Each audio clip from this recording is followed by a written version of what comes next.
Hello, this is MykonosFan, and welcome to another video covering the latest SEGA Ages releases for the Switch. Last time we gathered for this sacred ceremony, it was early December where we checked out Outrun and Phantasy Star. A few weeks after that video, Gain Ground released in Japan, and as of the week this video is releasing, Alex Kidd in Miracle World is fresh off the Japanese eShop oven. Smell that rice ball goodness.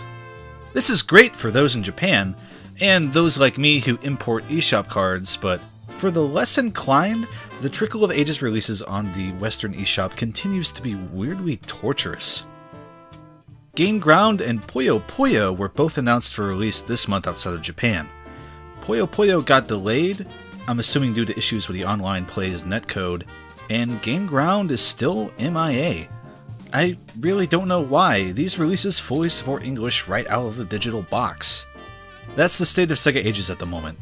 It's increasingly more difficult for me to recommend waiting on the actual English releases at this point if you're already intent on buying them. That said, if you're not sure if you want to buy them, well, that's what these videos are for. So let's dig in and gain ground.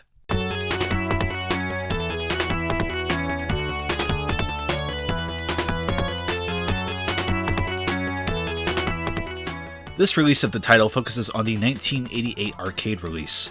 There were home versions released for the Master System and Genesis in 1990 and 1991 respectively. I kind of wish those were included here for comparison's sake, but what can you do? Originally conceived as a competitor to Gauntlet, Gain Ground wound up as something quite different and very tricky to fit into a traditional genre per se. It's sort of a strategy game and sort of a top-down action shooter. It's quite unique. The basic premise is that you start off with 3 characters, select one of them, and fight your way to a clearly designated exit zone to clear the board. Across the levels you will see flashing captive characters. Making contact with them allies them to your cause, and if you can reach the exit zone with them, they're added to your force and become playable. This can create some tense moments as you have to leave at least one enemy alive, since killing every bad guy clears the level instantly. Additionally, if you're hit by an enemy, the character you're controlling goes into a captive state and must be rescued by another character in a similar fashion. There are 20 total characters, some use guns, some use arrows, and some just straight up bomb the playing area. I tend to be quite fond of the latter.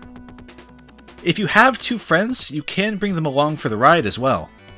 I don't even have one friend, so I was forced to forge in a Gain Ground and stare down the game's 40 levels all by my lonesome. That's all well and good, but what does this new release bring to the table for those already familiar with Gain Ground? My favorite feature is an optional rewind that can turn back the clock 5 seconds.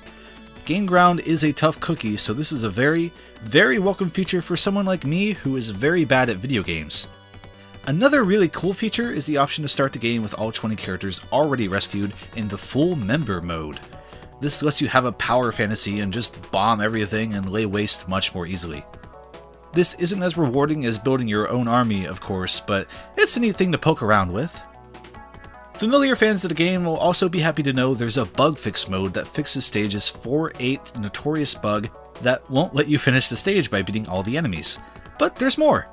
Adjustable difficulty and time sliders, a music player, and the option to display the game vertically on your Switch screen. If you have one of those flip grip things, I imagine this is a super neat way to play this version. And something I neglected to mention last video, there are online leaderboards for this title as well. So is Gain Ground worth it? I'd say it's a yes, but with qualifiers.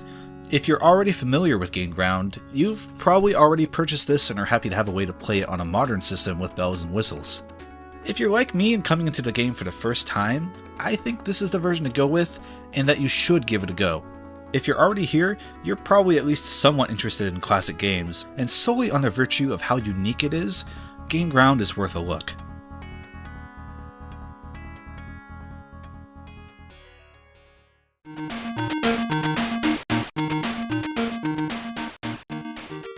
Which brings us to Alex Kidd in Miracle World from 1986.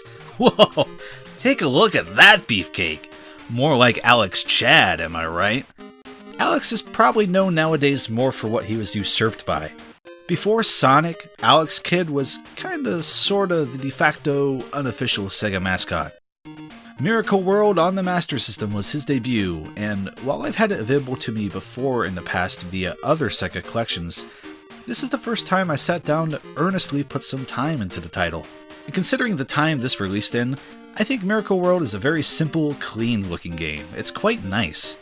The music is pretty fun too, particularly this level 1 theme. It's far too catchy for its own good. As for the gameplay, it's a 2D platformer where you can accrue money to use vehicles in specific instances like this motorcycle and this helicopter. Now, I'll share a secret with you. I'm not a 2D platformer guy. I appreciate them, but I am terrible at them. So keep that grain of salt in mind with my opinions going forward. But I just did not like the way Alex Kidd felt to play at any point. Running around was fine enough, but there was something about his jump that had me constantly doubting my ability to land where I wanted. His air momentum had me constantly overshooting jumps or landing just short of where I needed to be. I'm sure with time it's something I could have adjusted to more, but even after an hour of play, I never felt particularly comfortable playing the game. If you're the type who is more into 2D platformers and can get over the challenge, though, there's a fair bit to like here. Lots of secret things to find, interesting vehicle sections, obtuse quirks and mechanics to grapple with. It's all here. For someone plagued with more modern mentalities like myself, I found these things more charming than engaging, but I can see the appeal. And what helped me see the appeal in particular was the rewind feature. Much like Gain Ground, this is a lifesaver for someone with a poor attention span and low tolerance for frustration. Anytime you want, you can hit a button and rewind 5 seconds back. And until you progress 5 seconds more, that initial point kind of becomes a temporary save state for you, so to speak. This is a godsend on Alex Kidd's rock, paper, scissors boss fights, which in any other release of the game are an annoying game of chance. Here, though, you can see what your opponent will use, rewind time, and pick the option that beats them. This removes the sense of challenge, but it's not a fun challenge, so I'm fine with it. In addition, this release of the game has an optional FM sound mode that was a bit tough to experience in the original release, as well as some cute new sprite scenes set to an unused track from the original game if you choose the Ages release. It's a nice little way to add a bit more flavor to the original experience, though, as always, that original experience is also an option here if you choose. They've also reworked the game's continue feature in the Ages mode, but frankly, I leaned so hard on the rewind for my time with the title that I didn't experience that more than once as a curiosity. Like Sonic 1's release, Miracle World tosses in some leaderboard focused challenges, but I think these are much better. One basically plops you at the end of the game with unlimited lives and tasks you with beating the boss as fast as you can to compare against others. The other basically sets you up in a stage with the helicopter akin to Balloon Fight to reach the end without damaging your vehicle. These seem more inspired than just time attack in Green Hill Zone Act 1, so I found these more of a positive inclusion here. They're neat. I've read that these may be the ones included in the PS3 release of the game, but I don't have that version to compare to.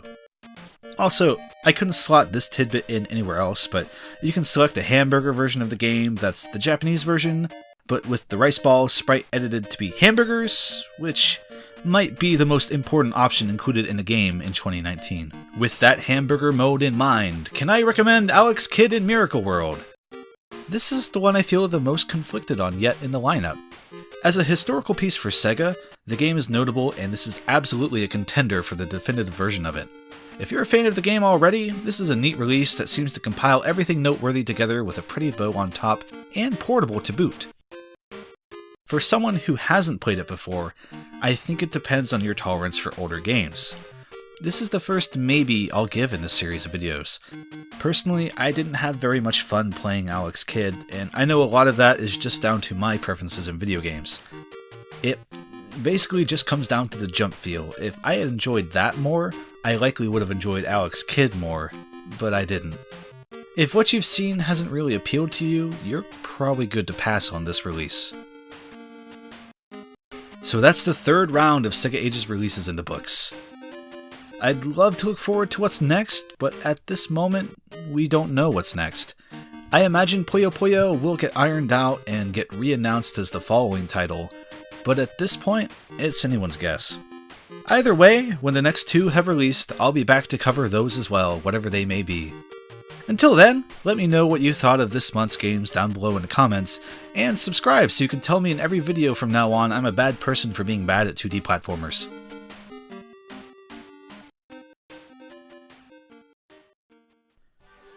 This video was generously supported by the following patrons. Thank you.